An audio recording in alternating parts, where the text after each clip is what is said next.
Hello दोस्तों, कैसे हैं सब। मेरा नाम है हिमांशु और मैं स्वागत करता हूं आप सबका आपके अपने चैनल कॉमिक वर्ल्ड पर। तो चलिए दोस्तों, शुरू करते हैं मनोज कॉमिक्स में शेरबाज सीरीज की अगली कॉमिक्स अदृश्य चोर, जो कि शेरबाज मौत के घेरे का दूसरा भाग है। तो चलिए दोस्तों, शुरू करते हैं इस कॉमिक का पहला भाग।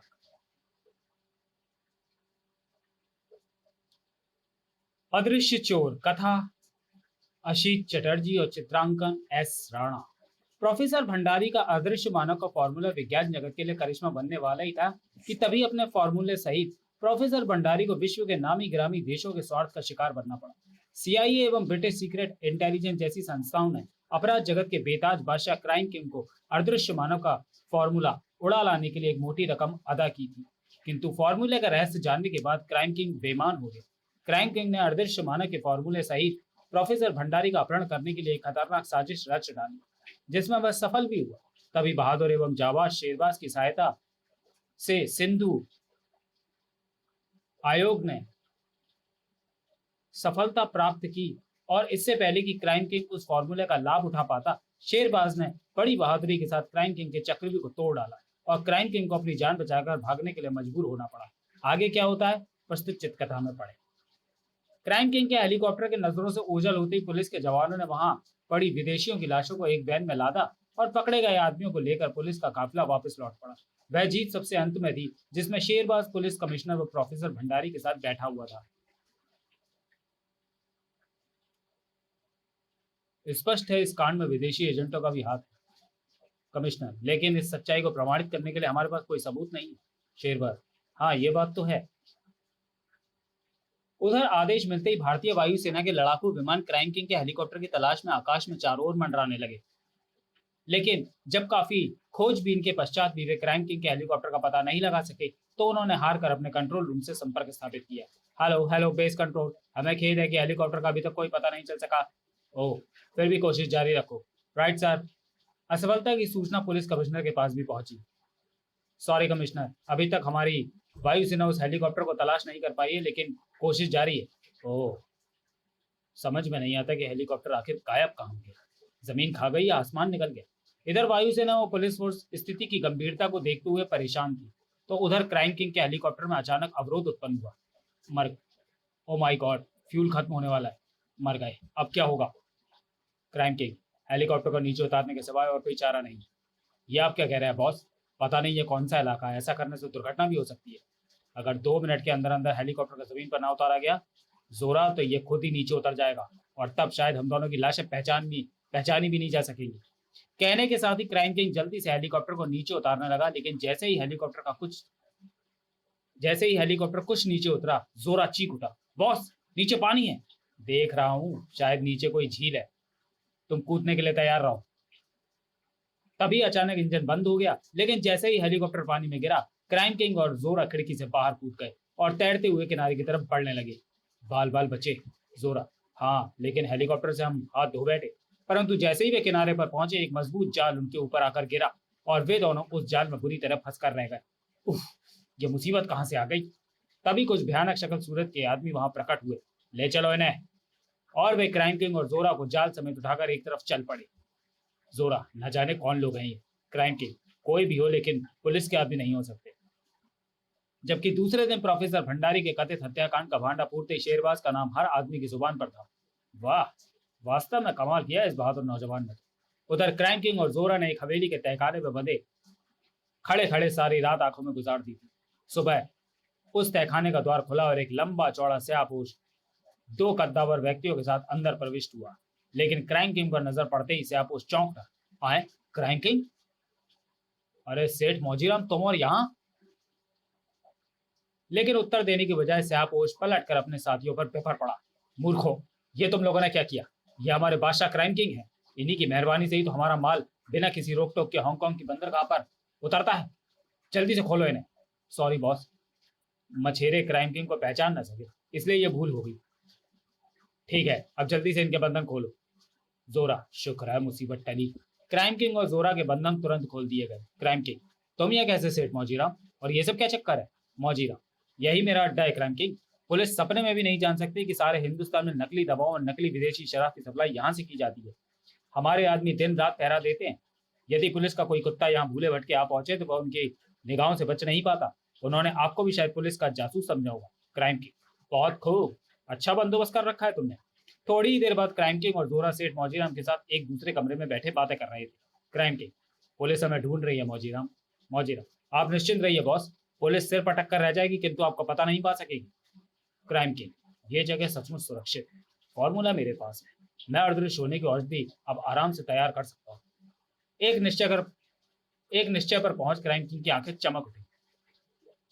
मुझे एक चीज तैयार करने के लिए तुम्हारी मदद की जरूरत पड़ेगी सेठ मौजीराम। मौजीराम, किंग, ये गुलाम आपके लिए जान भी दे सकता है, लेकिन ठहरिए, बातें बाद में होती रहेंगी। पहले मैं आप लोगों के लिए भोजन का आदेश दे देता हूँ। मौजीराम के जाने के बाद जोरा, सेठ मौजीराम पर भरोसा करना ठीक नहीं बॉस, हमें तुरंत यहाँ से निकल चलना चाहिए। क्राइम किंग, नहीं जोरा, जब तक मैं शेरबाज और यहाँ की पुलिस से अपने अपमान का बदला न ले लूंगा मुझे चैन नहीं आएगा।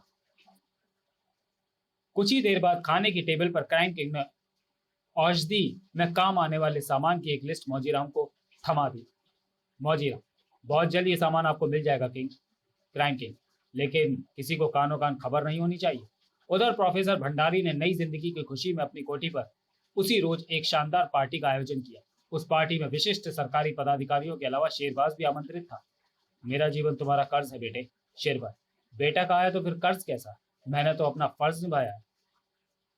तुमने तो हमारी लाज रख ली। तुम्हारी मदद के बिना हम क्राइम किंग के अड्डे तक नहीं पहुंच सकते थे। शेरबाज जैसे नौजवानों के रहते हमारा देश दुश्मन की नापाक निगाहों का निशाना नहीं बन सकता सर। पार्टी के समाप्त होते ही सभी मेहमान एक एक करके वापस लौट गए, किंतु शेरबाज को प्रोफेसर भंडारी ने रोक लिया। शेरबाज बेटे, मैं तुमसे एकांत में कुछ बातें करना चाहता हूँ। शेरबाज, अवश्य अवश्य प्रोफेसर, तो आओ मेरे साथ। कुछ देर बाद शेरबाज और प्रोफेसर एक दूसरे कमरे में बैठे थे। बेटे, मोहन को मैंने अपनी औलाद की तरह पाला था। कभी सोचा सोचा भी ना था कि वह इस कदर गिर जाएगा। उसकी बुरी आदतों ने आखिर उसकी जान ले ही ली। अब उसके परिवार की जिम्मेदारी मुझ पर है, लेकिन मुझे चिंता इस बात की नहीं बल्कि शेरबाज ने उनकी बात बीच में ही काट दी। शायद आपको उस फॉर्मूले की नकल की चिंता है जिसे क्राइम किंग उड़ा ले गया। तुम बिल्कुल ठीक समझे बेटे। फिर प्रोफेसर भंडारी ने उस फॉर्मूले से तैयार होने वाली औषधि की विशेषताओं से शेरबाज को परिचित कराते हुए अपनी आशंका व्यक्त की। बेटे, क्राइम किंग स्वयं भी वैज्ञानिक, अगर उसने अदृश्य होने की औषधि तैयार कर ली तो खतरा और अधिक बढ़ जाएगा। शेरबाज, आप निश्चिंत रहिए सर, क्राइम किंग जहां भी होगा उसे जल्द से जल्द ढूंढ निकालूंगा। अच्छा, अब मुझे आगे दीजिए। प्रोफेसर, ठीक है, कभी मेरी जरूरत महसूस हो तो निसंकोच चले आना। अवश्य जनाब। शेरबाज प्रोफेसर से विदा लेकर वापस लौट पड़ा। मुझे आसपास के इलाकों में जाकर छानबीन करनी चाहिए। हेलीकॉप्टर पूर्व दिशा में गया था और एक चौराहे पर पहुंचकर उसने मोटरसाइकिल का रुख पूर्वी सड़क की ओर कर दिया। देखूं शायद आगे उसका कुछ पता चल जाए। शीघ्र ही समुद्र के किनारे बने एक रेस्टोरेंट के सामने पहुंचकर शेरबाज ने मोटरसाइकिल रोक दी। अंदर अच्छी खासी भीड़ है, पता करूं, शायद इनमें से किसी ने हेलीकॉप्टर देखा हो। अंदर लोगों से पूछताछ करने पर शेरबाज को गहरी निराशा ही मिली। बाबू, हमारा भेजा मत चाटो, हम क्या जाने किसी हेलीकॉप्टर के बारे में। यहाँ तो कोई सीधे मुंह बात ही नहीं करता, कहीं और कोशिश करता हूँ। लेकिन शेरबाज जैसे ही रेस्टोरेंट से बाहर निकला, काउंटर पर बैठा आदमी फोन पर किसी को सूचना देने लगा। एक आदमी हेलीकॉप्टर के बारे में लोगों से पूछताछ कर रहा था और अब शायद वह मछेरों की बस्ती की तरफ जा रहा है। उधर शेरबाज अपने ख्यालों में डूबा मोटरसाइकिल को तेजी से मछेरों की बस्ती की ओर दौड़ाए चला जा रहा था। तभी सामने से आते ट्रक ने उसकी मोटरसाइकिल को टक्कर मारी। लाख चेष्टा करने के बाद भी वो मोटरसाइकिल को काबू में नहीं रख पाया और मोटरसाइकिल एक तरफ उलट गई। पर यह शेरबाज का सौभाग्य था कि उसे कोई विशेष चोट नहीं है। उफ, कमबख्त ने मुझे मारने में कोई कसर नहीं छोड़ी। खैर, अब मैं भी उसका पीछा नहीं छोड़ने वाला। शेरबाज मोटरसाइकिल पर सवार हो ट्रक के पीछे जाने ही वाला था कि तभी उसकी दृष्टि सड़क पर पड़ी एक टूटी फूटी पेटी और आसपास बिखरी हुई मछलियों पर पड़ी। अरे ये क्या, मछलियां? शायद ट्रक से गिरी है ये पेटी।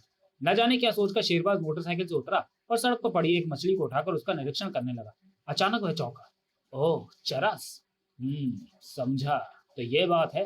अगले ही पल शेरबाज पुनः मोटरसाइकिल पर सवार हुआ और पूरी गति के साथ उसने मोटरसाइकिल को ट्रक के पीछे दौड़ा दिया। शीघ्र ही, गाड़ी रोको वरना मैं गोली मार दूंगा। लेकिन ड्राइवर ने शेरबाज की चेतावनी पर कोई ध्यान न देकर ट्रक की गति और बढ़ा दी। अच्छा, नहीं मानते तो लो। थाए थाए फटाक। टायरों के फटते ड्राइवर को हार कर ब्रेक लगाने पड़े। खबरदार, अब तुम्हारी भलाई इसी में है कि चुपचाप बाहर आ जाओ। ड्राइवर जब तक बाहर आता वहां काफी भीड़ एकत्रित हो चुकी थी। भीड़ में से ही किसी के सूचित करने पर पुलिस भी वहां पहुंच गई। इस स्मगलर को संभालिए इंस्पेक्टर। ट्रक में जो पेटियां रखी है उनमें भरी मछलियों के भीतर चरस की थैलियां। मेरे विचार से ये किसी बड़े गिरोह से संबंधित है। आप इससे सारी बातों गलवाने का काम आपका है। धन्यवाद मिस्टर शेरबाज, मैं अपना कर्तव्य बखूबी निभाऊंगा। सिपाहियों, थाने ले चलो इसे, मैं ट्रक के साथ आता हूँ। Yes sir. जब सेठ मौजीराम के दाएं हाथ ज्वाला सिंह को माल के पकड़े जाने की सूचना मिली तो वो क्रोध से पागल उठा। यह पहला अवसर है जब हमारा माल पुलिस ने पकड़ा है। ये उसी आदमी की वजह से हुआ है बॉस। कमबख्त बड़ी सफाई से अपने आप को ट्रक की चपेट में आने से बचा गया था, और जब मौजीराम को ज्वाला सिंह ने माल पकड़े जाने की सूचना के साथ उस व्यक्ति का हुलिया बताया तो वह सब कुछ समझ गया। वह शेरबाज के सिवा कोई नहीं हो सकता ज्वाला, तुम्हें ही उसे इस हरकत की सजा देनी है। समझ गया बॉस, आप निश्चिंत रहें। उधर जब ड्राइवर के बयान पर शेरबाज और इंस्पेक्टर ने बासु शिपिंग कंपनी के डायरेक्टर से माल भेजने वाली फर्म के बारे में पूछताछ की तो वह कागजात दिखाने के सिवा फर्म के बारे में कुछ भी नहीं बता सका। ज्वाला फिश एक्सपोर्टर्स कंपनी हमेशा अपना माल हमारी कंपनी की मार्फत बुक करवाती रही है। ये रहे बुकिंग में संबंधित कागजात, लेकिन इस नाम की कोई फर्म इस पते पर है ही नहीं। मैं उस इलाके से अच्छी तरह वाकिफ हूँ। शेरबाज, गलत धंधा करने वालों का नाम पता सही कैसे हो सकता है? असली पता आपको ही खोजना होगा। ठीक है, इस फर्म का पता लगाने की मैं पूरी कोशिश करूंगा। ठीक है, आइए चले। चलो, भाग दौड़ का कुछ नतीजा तो निकला। रात को जब शेरबाज अपने फार्म हाउस पक्षी विहार में पहुंचा, पक्षियों का शोर, क्या चक्कर हो सकता है? शेरबाज तेजी से फार्म हाउस के अंधकारपूर्ण कोने में पहुंचा जहां 4-5 आकृतियां एक आदमी से गुथी हुई थी। खत्म कर दो इसे, फिर इसके मालिक से निपटेंगे। फिर इससे पहले कि एक गुंडा दिलावर के सीने में चाकू उतार पाता। शेरबाज, ठहरो बच्चे। उफ, ओह, ये तो दिलावर को मारने की तैयारी कर रहे हैं। जल्दी उसकी मदद को पहुंचो वरना उसका बचना मुश्किल है। शेरबाज को यकायकी अपने सामने देखकर वे गुंडे बुरी तरह बौखला उठे, और उनकी इसी बौखलाहट का फायदा उठाते हुए शेरबाज उनका टूट पड़ा। टिशु टिशु ता, और उसके फौलादी प्रहारों के सामने वे गुंडे ज्यादा देर टिक ना सके। भागो! अरे रे, तू बचकर कहाँ जाएगा? तो चलिए दोस्तों, वीडियो को यहीं समाप्त करते हैं और मिलते हैं शेरबाज की कॉमिक अदृश्य चोर के दूसरे भाग में अगले वीडियो में। तब तक के लिए धन्यवाद।